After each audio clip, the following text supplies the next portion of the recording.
Rifle, রোটি, অওরাত। উপন্যাস আনোয়ার পাশা। ভূমিকা। মানুষ এবং পশুর মধ্যে বড় একটা পার্থক্য হচ্ছে পশু একমাত্র বর্তমানকেই দেখে। মানুষ দেখে অতীত, বর্তমান এবং ভবিষ্যৎকে একসঙ্গে বিচার করে। যখন কোনো ব্যক্তি এবং সমাজ একমাত্র বর্তমানের মধ্যেই আবর্তিত হতে থাকে, তখন সর্বনাশের ইশারা প্রকট হতে থাকে। বাঙালির সুদীর্ঘ ইতিহাসের বোধ করি সবচেয়ে উজ্জ্বল অধ্যায় হচ্ছে তার সংগ্রামের কালগুলো, এবং এক্ষেত্রে উজ্জ্বলতম ঘটনা হচ্ছে ১৯৭১-এ পাকিস্তান বাহিনীর বিরুদ্ধে তদানীন্তন পূর্ব পাকিস্তানের মানুষের অসাধারণ লড়াই। এ ছিল সমগ্র জাতির একতাবদ্ধ দৃঢ়প্রতিজ্ঞ সংগ্রাম। আমাদের পূর্বপুরুষের ঐতিহ্য, আমাদের বর্তমানের গৌরব এবং আমাদের ভবিষ্যতের প্রেরণা বাঙালির এ সংগ্রামের ইতিহাস। অত্যন্ত শঙ্কিত চিত্তে লক্ষ্য করার মতো ব্যাপার হচ্ছে আমরা এটাকে যেন ভুলে যেতে বসেছি। যেসব লক্ষ্য নিয়ে আমাদের লড়াই, তাকে বাস্তবে রূপায়িত করার ব্যর্থতা থেকেই এই বিস্মৃতির সূত্রপাত হচ্ছে। কিন্তু ব্যর্থ বর্তমান তো কোনো জাতিরই চিরকালের সত্য ইতিহাস নয়, সত্য অনুভূতিও নয়। যে আবেগ এবং অনুভূতি চক্রান্তের ধূর্ত চক্রে আচ্ছন্ন হচ্ছে, তাকে উজ্জীবিত করার জন্যই দরকার সংগ্রামের কালের মানুষের মহান ত্যাগ এবং নিষ্ঠাকে বারংবার স্মরণ করা। তার থেকেই আসবে কুয়াশাকে দূর করার উজ্জ্বল সম্ভাবনা। আমাদের চিত্তের পবিত্রতা রক্ষা পাবে। সেকালের রাজনৈতিক ঘটনাপ্রবাহের মধ্যে বসে লেখা আমাদের সমগ্র ইতিহাসে একটিমাত্র উপন্যাসই পাওয়া যায়। এই উপন্যাসই হচ্ছে রাইফেল, রোটি, অওরাত। ১৯৭১ সালের এপ্রিল থেকে জুন মাস এর রচনাকাল। লেখক শহীদ আনোয়ার পাশা নিহত হলেন ১৯৭১ সালেরই ১৪ ডিসেম্বর।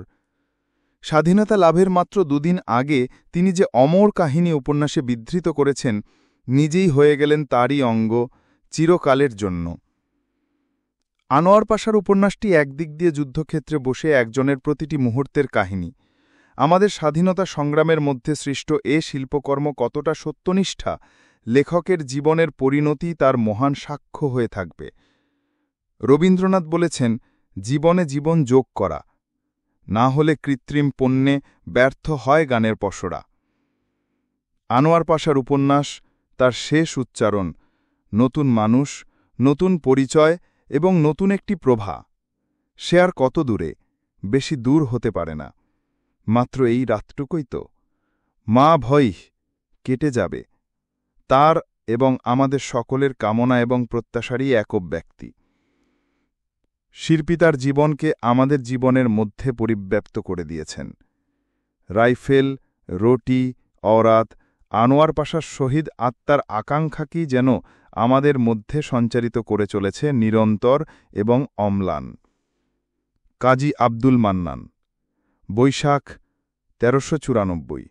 রাজশাহী। পরিচিতি। এই গ্রন্থের লেখক আনোয়ার পাশা আজ আমাদের মধ্যে নেই। হারিয়ে গেছেন তিনি চিরকালের জন্য। অসহ্য এক বেদনার ভার বুকে নিয়ে তার নামের আগে এখন কিনা যোগ করতে হচ্ছে শহীদ কথাটা। আনোয়ার পাশা শহীদ হতে চাননি। অমন পবিত্র শব্দাবলীর প্রতি তার বিন্দুমাত্র লোভ ছিল না। জীবনকে তিনি ভালোবাসতেন। তার সমস্ত ভালোবাসা নিবেদিত ছিল জীবন আর শিল্পের প্রতি। তিনি ছিলেন সর্বতোভাবে জীবনপ্রেমিক শিল্পী। জীবনকে ভালোবাসা ছাড়া শিল্পী হওয়া যায় না, এ তিনি জানতেন, মানতেনও। চেয়েছিলেন জীবনকে সুন্দর করে গড়তে এবং সে সঙ্গে শিল্পোত্তীর্ণ করে প্রকাশ করতে। এ ছিল তার জীবনের ব্রত। আনোয়ার পাশা বাঁচতে চেয়েছিলেন শিল্পী হিসেবে। সেই জীবনের দূর পিপাসা, তার আকুল ব্যাকুলতা তার এ অন্তিম রচনায়ও ছড়িয়ে রয়েছে সর্বত্র। মৃত্যুর পূর্ব মুহূর্তে এ অসামান্য বইটি তিনি লিখে রেখে গেছেন আমরা যারা বেঁচে আছি তাদের জন্য। মৃত্যুর মাঝখানে দাঁড়িয়ে মৃত্যু বিভীষিকার এমন ছবি আঁকা সত্যই দুঃসাধ্য। আনোয়ার পাশা তেমন এক দুঃসাধ্য কাজ করে গেছেন। তার শিল্পী প্রতিভার এ এক নিঃসন্দেহ প্রমাণ। বাংলাদেশের মাটিতে আগামীতে যারা জন্মগ্রহণ করবে, তারা এদেশের ইতিহাসের এক দুঃসহ এবং নৃশংসতম অধ্যায়ের এ নির্ভেজাল দলিল পাঠ করে নিঃসন্দেহ শিউরে উঠবে। অবশ্য সে সঙ্গে আত্মত্যাগ আর দেশপ্রেমের নজিরবিহীন দৃষ্টান্তে সগৌরব আনন্দও তারা বোধ করবে, তাতেও সন্দেহ নেই। নিজের দেশ আর দেশের মানুষের সম্বন্ধে তাদের আস্থা এ বই পড়ার পর দৃঢ়তর না হয়ে পারে না। এ শুধু ৭১-এর বাংলাদেশের হাহাকারের চিত্র নয়, তার দীপ্ত যৌবনেরও এক প্রতিচ্ছবি। এ গ্রন্থের নায়ক সুদীপ্ত শাহীন বাংলাদেশ আর বাঙালির আশা আকাঙ্ক্ষা, সংকল্প প্রত্যয় আর স্বপ্ন কল্পনারই যেন প্রতীক। ৭১-এর মার্চে সে ভয়াবহ কটা দিন আর এপ্রিলের প্রথমার্ধের কালো দিনগুলির মর্মান্তিক অভিজ্ঞতা সংকীর্ণ পরিধেটুকুতেই এ বইয়ের ঘটনা প্রবাহ সীমিত, কিন্তু এর আবেদন আর দিগন্ত এ সময়সীমার আগেও পরে বহুদূর বিস্তৃত। বাঙালির দুঃখ বেদনা আর আশা এসোনার এমন এক শিল্পরূপ যা সব সময়সীমাকে ডিঙিয়ে এক দীর্ঘস্থায়ী অপরূপ সাহিত্য কর্ম হয়ে উঠেছে। ভেবে অবাক হতে হয়, নির্মম ঘটনাবলীর উত্তপ্ত কড়াইয়ের ভিতর থেকেও লেখক কি করে তার ঊর্ধ্বে উঠে এতখানি নির্লিপ্ত হতে পারলেন, রাখতে পারলেন মনকে সংযত ও সংহত, যা শিল্পীর জন্য অপরিহার্য। সদ্য আর সাক্ষাৎ ঘটনার এমন অপরূপ শিল্পরূপ কদাচিৎ দেখা যায়। রবীন্দ্রনাথ যে একবার লিখেছিলেন, কোনো সদ্য আবেগে মন যখন কানায় কানায় ভরিয়া উঠিয়াছে, তখন যে লেখা ভালো হইবে এমন কোনো কথা নাহি, তখন গদগদ বাক্যের পালা। সুখের বিষয় আনোয়ার পাশার এ বই কোনো অর্থেই গদগদ বাক্যের পালা হয়নি। এ এক সংহত সংযত নির্লিপ্ত শিল্পীমনেরই যেন উচ্চারণ। এ প্রসঙ্গে রবীন্দ্রনাথ এ সাবধান বাণীটুকুও উচ্চারণ করেছিলেন, প্রত্যক্ষের একটা জবরদস্তি আছে। কিছু পরিমাণে তাহার শাসন কাটাইতে না পারিলে কল্পনা আপনার জায়গাটি পায় না। কথাটা সত্য, কিন্তু আনোয়ার পাশা এ আশ্চর্য দক্ষতায় এ সত্যকে অন্তত এই গ্রন্থে মিথ্যা প্রমাণ করে দিয়েছেন। প্রত্যক্ষের জবরদস্তির শিকার তিনি হননি, সে জবরদস্তির শাসন কাটিয়ে তিনি তার শিল্পী কল্পনার যথাযথ স্থান খুঁজে নিতে পেরেছেন এ বইতে। চোখের সামনে ঘটা টাটকা ঘটনাবলীর উত্তাপ শিল্পী সত্তাকে কেন্দ্রচ্যুত করেনি কোথাও। লেখকের জন্য এর থেকে প্রশংসার কথা আর হতে পারে না। উচ্চতর শিল্পকর্মের জন্য স্থানকালের দূরত্বের প্রয়োজন অবশ্যই রয়েছে। আশ্চর্য, আনোয়ার পাশার জন্য তার প্রয়োজন হয়নি। যথার্থ শিল্পী বলেই হয়তো তার পক্ষে সম্ভব হয়েছে। ঘটনাকে ছাড়িয়ে পৌঁছতে পেরেছেন ঘটনার মর্মলোকে। এ তার শেষ বই, জীবনের শেষ বই।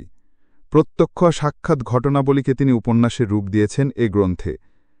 ঢাকায়, বিশেষ করে বিশ্ববিদ্যালয় অঞ্চলে, যে বিশ্ববিদ্যালয় এদেশে সব রকম প্রগতি আন্দোলনের উৎস, তার এমন নিখুঁত দুঃশিবী, এমন শিল্পোত্তীর্ণ রূপায়ণ আর কোথাও দেখেছি বলে মনে পড়ে না। ইতিহাসের দিক থেকেও এ বইয়ের মূল্য অপরিসীম। এ বইয়ের ভাষা আর রচনাশৈলী এমন এক আশ্চর্য শিল্পরূপ পেয়েছে যে পড়তে বসলে কোথাও থামা যায় না। এ কারণেও আমার বিশ্বাস বইটি দীর্ঘকাল স্মরণীয় হয়ে থাকবে। আনোয়ার পাশার জন্ম পশ্চিমবঙ্গের মুর্শিদাবাদ জেলায়। লেখাপড়া করেছেন উভয়বঙ্গে। তিনি বিএ পাস করেছেন রাজশাহী কলেজ থেকে এবং বাংলায় এমএ পাস করেছেন কলকাতা বিশ্ববিদ্যালয় থেকে। জীবিকার জন্য বেছে নিয়েছিলেন শিক্ষকতা। বেশ কয়েক বছর পাবনা এডওয়ার্ড কলেজে অধ্যাপনা করার পর চলে আসেন ঢাকা বিশ্ববিদ্যালয়ে। নিবেদিত, পরিশ্রমী ও দক্ষ শিক্ষক হিসেবে তার সুনাম শুনেছি অনেকেরই মুখে। ছাত্র শিক্ষকদের কাছে তিনি শুধু প্রিয় ছিলেন না, শ্রদ্ধেয়।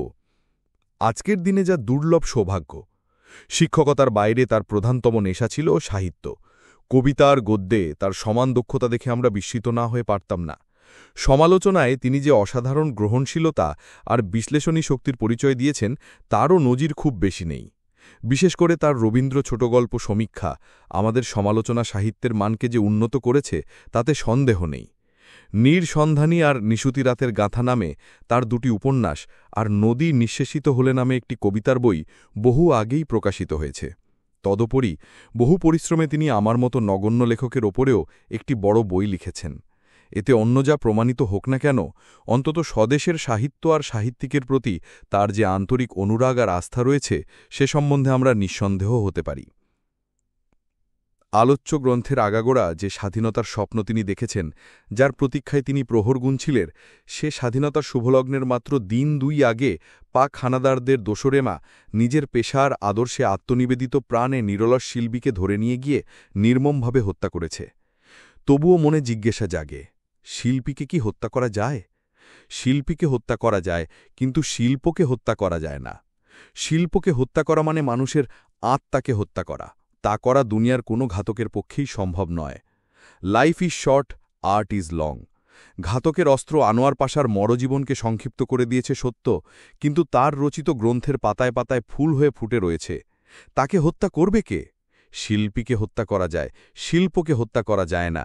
তার অবিসম্বাদিত প্রমাণ এই বই, রাইফেল রোটি আওরাত। এর প্রতি ছত্রে ঘাতকদের প্রতি ধিক্ষারধ্বনি যেমন আমরা শুনতে পাই, তেমনি শুনতে পাই বাংলাদেশের স্বাধীনতা সূর্যের উদয় মুহূর্তে নবজীবনের আগমনীয়। পুরনো জীবনটা সেই 25-এর রাতেই লয় পেয়েছে। আহা, তাই সত্য হোক। নতুন মানুষ, নতুন পরিচয় এবং নতুন একটি প্রভাত। সে আর কত দূরে? বেশি দূর হতে পারে না। মাত্র এ রাতটুকু তো, মা ভই, কেটে যাবে। এ অমোঘ ভবিষ্যৎবাণীটি উচ্চারণ করেই তিনি তার জীবনের শেষ লেখাটি শেষ করেছেন। যে নবপ্রভাতের জন্য এত দুর্ভোগ, এত আশা, এতখানি ব্যাকুল প্রতীক্ষা, তা সত্য সত্যই এল, কিন্তু আনোয়ার পাশা তা দেখে যেতে পারলেন না। তার অন্তিম রচনার সঙ্গে দেশবাসীর বেদনাটুকুও যুক্ত হয়ে থাক। এ বই একাধারে ঐতিহাসিক দলিল আর সার্থক সাহিত্য সৃষ্টি। এ বই পড়ে অভিভূত হবেন না এমন পাঠক আমি কল্পনা করতে পারি না।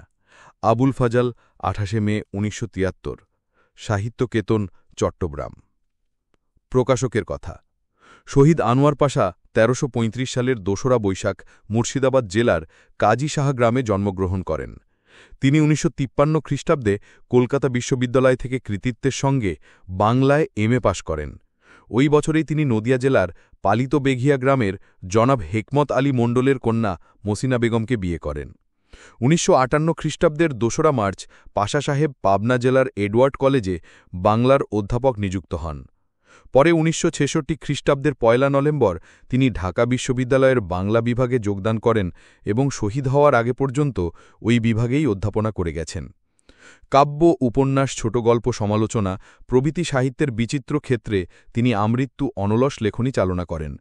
1971 সালের 14 ডিসেম্বর তিনি আল বদর বাহিনী কর্তৃক অপহৃত এবং নিহত হন।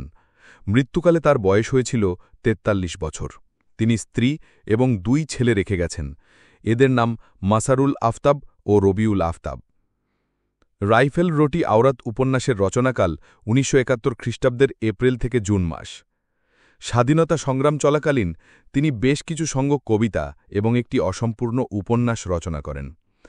আমাদের জন্য এবং আমাদের ভবিষ্যৎ প্রজন্মের জন্য রাইফেল রোটি আওরাত একটি অতি মূল্যবান দলিল। এই গ্রন্থ প্রকাশনার সুযোগ পেয়ে আমি নিজেকে ধন্য মনে করছি। মহান আল্লাহর কাছে আমি তার রুহের মাগফেরাত কামনা করি।